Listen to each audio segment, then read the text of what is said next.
অনেক ভালোবাসা। তো এখন ঘড়িতে ওই 7টার সময় এসেছি তিনজনে আজকে, আমি, সুমনা আর বোন। তোমরা ব্লগটা কন্টিনিউ করো। আজকে হলদি লুক তো বলেইছিলাম আগের ব্লগে যে দেখাবো, হলদি লুক আছে, বৃদ্ধি লুক আছে, সব কিছুই করবো। তো তোমরা ব্লগের সাথে থাকো।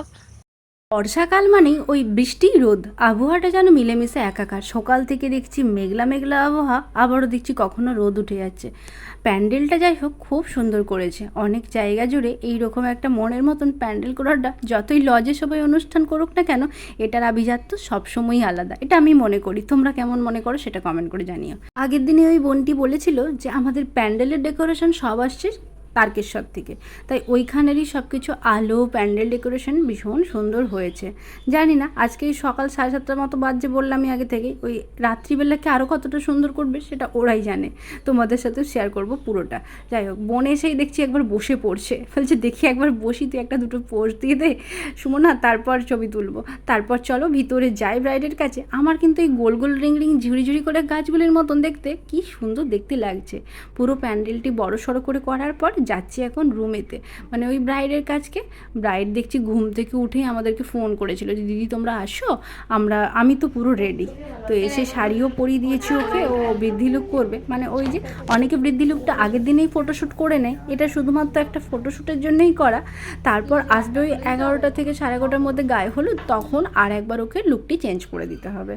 এটি বোনের বায়না ছিল, তাই ওকে সবাই মিলে তাড়াতাড়ি করতে থাকছি। আর কাকিমা এখানে চা বিস্কিট দিয়েই গিয়েছে, একটু চা খেলাম, সকালের টাইমে এসেছিলাম বলে। তারপর ওকে দেখাচ্ছি যে কোন লুকটাই ওকে ভালো লাগবে। ও বলল দিদি এরকম আউটকাল করে একটা আমি খোলা চুলে করি, কিছু ফটোশ্যুট করে নেবো, তারপর আমি আসবো, আমার হলদি লুকে যেরকম যেরকম দিদি তুমি করে দেবে সেরকমই। মেয়েটি এতটাই ভালো যেটা বলার নেই।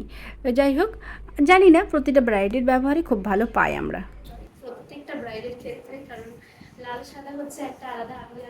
দেখো ও একদম নিউটে চেয়েছে, কারণ ও কাজের করতে বলেছে, ভালোই লাগে না। আর যদি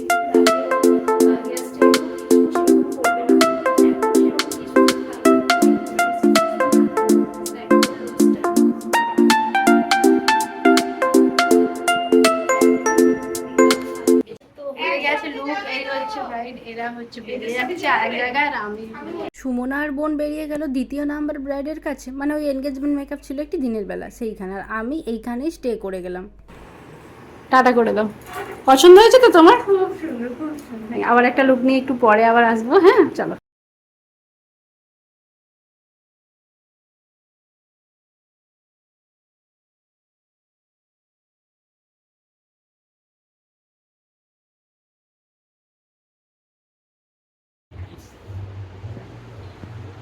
একটু ঘুরে যাও পুরোটাই। হ্যাঁ এদিকে ঘুরো আমার দিকে। হ্যাঁ এখন ফুল, রাত্রে গোল্ড। চলো। তো হলদির সাজ সাজানোর পর বাড়ি ফিরেছিলাম ঠিকই, তারপরে দুপুরে খাওয়া দাওয়া করে হলদি লুক বৃদ্ধি লুক করার পর এখন ওই ঘড়িতে 4টে মতো বাজছে। আমি রেডি হয়ে আছি, কারণ বোন আর সুমনা ওরা আসছে। তো তিনজনে মিলে একসাথে যাবো রিয়েল ব্রাইডের রাতের লুক নিয়ে আসার জন্য। তো তোমরা ব্লগটা কন্টিনিউ করো, আর লুকটা কীরকম কেউ সেটাও তোমাদের সাথে শেয়ার করবো। তো চলো ওরা আসুক। বোন সুমনা আর বোন থাকবে আমাদের ঘরে, বলছে ঠিক আছে দিয়ে যাবো। যাই হোক, ওরা বলছে গাড়ি নিয়ে এসেছে তাই বাড়ি ফিরে যাবে। আর এত সুন্দর পরিবেশটা, পুকুরটা দেখে যেন ভীষণ ভালো লাগছে, এত বড় পুকুর। আর এই যে বললাম না বর্ষাকাল মানে একবার রোদ আর একবার বৃষ্টি, এত বৃষ্টি হয়ে গেছে কাদায় যেন চতুর্দিক কাদা কীর্তি, যার ফলে গাড়িতে নিয়ে এসেছি। আর এই বড় সড়ো করে প্যান্ডেল হয়েছে ঠিকই, রাস্তাটা অনেক জায়গা জুড়ে, রাস্তা কিন্তু একদম ভালো ছিল না, যার ফলে হাঁটতে গেলেও যেন আমরা পড়ে যাবো এরকম ব্যাপার। গাড়ি আমাদেরকে ওইখানে ড্রাইভ করলো, বাকিটুকু আমি হেঁটে, মানে এইটা ট্রলিটাকে ভাবলাম জাগিয়েই নিয়ে যাই, কারণ কাদাতে আবার চাকাগুলো নষ্ট হয়ে যেতে পারে। চলো ভিতরে যাই। আর এই ভিতরটা এবার দুপুরে দেখছি আরও সুন্দর করে ডেকোরেট করে নিয়েছে, কারণ এই দিকে দেখছি আবার গণেশ ঠাকুর বসানো হচ্ছে। আমি আসার পথে তোমাদেরকে ভালো করে দেখাবো। বেশ এক ঝলক বৃষ্টি হওয়ার পরেও আবার যেহেতু রোদ উঠেছে, আমি তোমাদেরকে দেখছি চলো চলো ভিতরে চলো, বাকি ব্যাপারটা দেখিয়ে থাকি। এই যে গণেশ ঠাকুরটি বসেছে, প্রণাম তো করলাম। তুমি এখন এদিকে দেখো, তোমাকে খুব ভালো লাগছে দেখি, সাজলে তো সবাইকেই ভালো লাগে। এই হচ্ছে ব্রাইডের ঠাকুমা। তো এত গয়নাগাটি, মানে নাতনির সব গয়না ওকে পড়েছে বলে আমি তোমাকে ভালো লাগছে, ছবি তুলি দুটো। তারপর এসেছে ব্রাইডের মা, এই হচ্ছে কাকিমা, প্রচুরই ভালো, মানে আগের দিনে তো এসেই ছিলাম, তখনও প্রচুর আপ্যায়ন করেছিল, আজকেও দেখছি আসতে না আসতে মিষ্টি জল শরবত সব নিয়ে এসছে। কখন ভালো শাড়ি পরবে? পরে তো জামাই আসবে, বরণ করতে হবে। তা এতগুলো প্লেট কেন নিয়ে আসা হয়েছে? এতগুলো খেতে পারবো না, খাবি তোরা? খুব ভালো মিষ্টি, খুব ভালো মিষ্টি। একটা প্লেটেই তুলে দিলাম, কারণ এতগুলো মিষ্টি খেয়ে কাজ শুরু করলে গাটা প্রচুর গুলিয়ে উঠবে। খাওয়া দাওয়ার পর সুমনা এসেছে ফুল কাটার জন্য, কারণ আমরা তো এই কাজগুলো প্রচুরই রেডি করে নিই আগে থেকে, যেহেতু সেট আপগুলো করে করে সাজিয়ে নিলে কাজটা তাড়াতাড়ি হয়ে যায়। আজকে যেহেতু একটাই ব্রাইড আছে, অতটাও চাপ ছিল না। এই সাদা কালারের মানে অফ হোয়াইট কালারের সাথে লাল কালারের রোজগুলো, ব্যাঙ্গালোর রোজগুলো দেখলেই যেন আমার মন ভরে দেয়। তার সাথে আছে ব্যাঙ্গালোর জিপসি। ব্রাইড এসে বসেইছে, তো চল ওর ডিমান্ডটা একটু শুনে নিই। তো চলো আজকে ব্রাইড হচ্ছে মিঙ্কা, মিঙ্কার কাছে জেনে নেবো মিঙ্কা আজকে কেমন লুক চাইবে।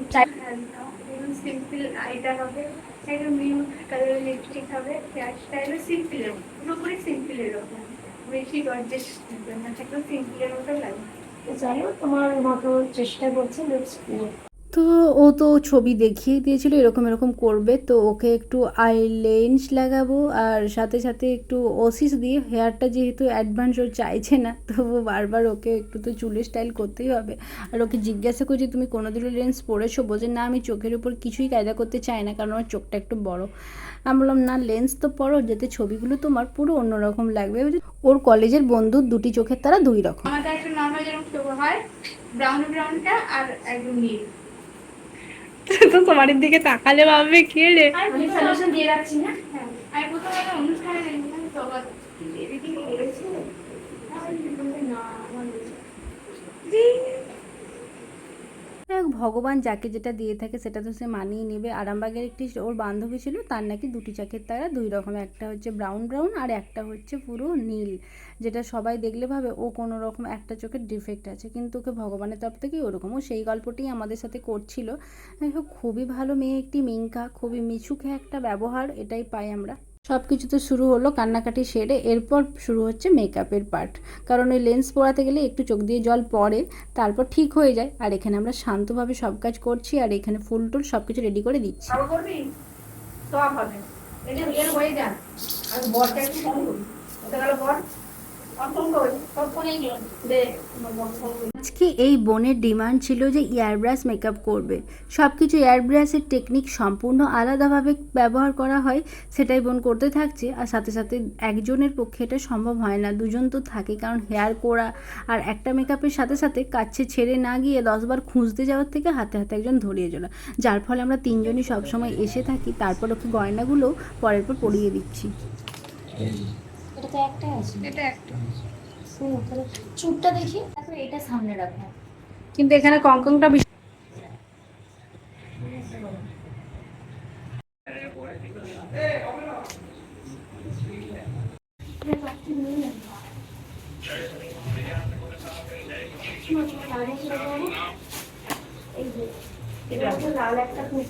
ওর যদি ফুল থাকে তোমার দিকে দেবো। কাপড় খুলে বেরিয়ে কাজ যখন করে থাকি আমরা কিন্তু কথার থেকে কাজটাই করি, কারণ কথা বললেই পুরোটাই ডিস্টার্ব হয়ে যাবে। আর এই বোনের ডিমান্ড অনুসারে সম্পূর্ণ অন্য, কলকা এরকম চেয়েছে, আর চুলটাও এরকম করতে চাইছিল। চুলটার সাথে সাথে ওর ঠোঁটটাও নিউড করতে চেয়েছিলো, কিন্তু আমি বললাম লালের সাথে একটা দিন তুমি লাল পরো, নিউড ভালো লাগে, দেন তুমি রিসেপশনের দিন নিউড পরবে, সকালে নিউড করেছো তো একবার লাল পরো। বলতেও আমার কথা শুনেই লালটাই সাজেস্ট করলাম, পরেছে যেটাই। আর সত্যি ওকে খুব অন্য রকমই লাগছে, কারণ লাল বেনারসির সাথে একটু লাল লিপস্টিক না হলে ঠিক বিয়ের কোণে কে, আসল কথা। ফটোশ্যুট যখন করি অবশ্যই অন্যরকম একটা নিউড কালার ভালো লাগে, বা এই যখন অন্য সময় পরবে ঠিক আছে। আজকে যখন এই বেনারসির সাথে লালটা আমার মনে হয় পার্টিকুলার যে পরলে ভালো লাগে। এবারে কেউ পার্সোনালি খুব পছন্দ করলে যে আমি একদমই দেবো না ঠোঁটে, তো আমাকে অন্যটাই দাও, তখন খুব চেষ্টা করি। তো ও বললো তোমাদের যদি ভালো মনে হয় তো দেখো, লাস্ট কিন্তু এই অপশানটা দিয়েছিলো বলে দেখলাম, তো সত্যি খুব অসাধারণ লেগেছে। যাই হোক, এখানে ফেসবুক পেজের জন্য আমাদের ফটোশ্যুট চলছে, আর আমি তোমাদের সাথে একটু ব্লগও শেয়ার করলাম। তারপর চলো এই লুকগুলো দিয়ে দেখলাম, আর খুবই ভালো একটি মেয়ে। সব কমপ্লিটের পর দেখলাম যে সব কিছু জায়গায় ওকে ফটো তোলাতে বা ওর কমফর্টেবল লাগছে কিনা সব কিছু দেখার পর ও সব বলছে হ্যাঁ হ্যাঁ দিদি, কোনো কিছু প্রবলেম হচ্ছে না। কিন্তু আমার একটি ডিমান্ড আছে, কালকে কিন্তু আমি এই মেকআপে যাবো না, আবার একটা বিদায় মেকআপও আমার চাই। মানে আমার ভীষণ ভালো লেগেছে, সকাল থেকে প্রত্যেকটা লুক একটা ইউনিক টাইপ, হেভি লেগেছে আমার পছন্দ, দারুণ ভাবে। যাই হোক, সাথে সাথে কিন্তু পার্টি মেকআপও ছিল, যেটা আমি কমপ্লিট করলাম। এই বোনটির চুল ও একটি ছবি দেখিয়েছে এই মেসি টাইপের হালকা চুল, আর ওকে এরকম করে শাড়ি পরিয়ে একটি স্টাইল করে দিতে হবে। তো এটাই ওকে করে দিলাম। আর যে যাই মানে 3 জন থাকি মানে 3 জনে মেকআপের সাথে সাথে পার্টি মেকআপ থাকলে সেগুলোও তো হ্যান্ডেল করি। ওইটা এইদিকে ধরো না ওই দিকে না এই ওই পানটাকে জিনিসটাতে কি রাখ না এটা কি বল ওইখানে সোনা জিনিসটাতে ডাক ওই পয়তে দেখি এরা আমি বুঝবো কোথা দিয়ে ফোন করবে, ঠিক আছে? কালকে কখন তুমি শ্বশুর বাড়ি যাবে? এরপর ব্যাগপত্র গোছ করে বাইরে যাই। এই যে শাড়িটা সরিয়ে ওই যে ওই উনি চালাচ্ছেন কোথায় ফোন করবে।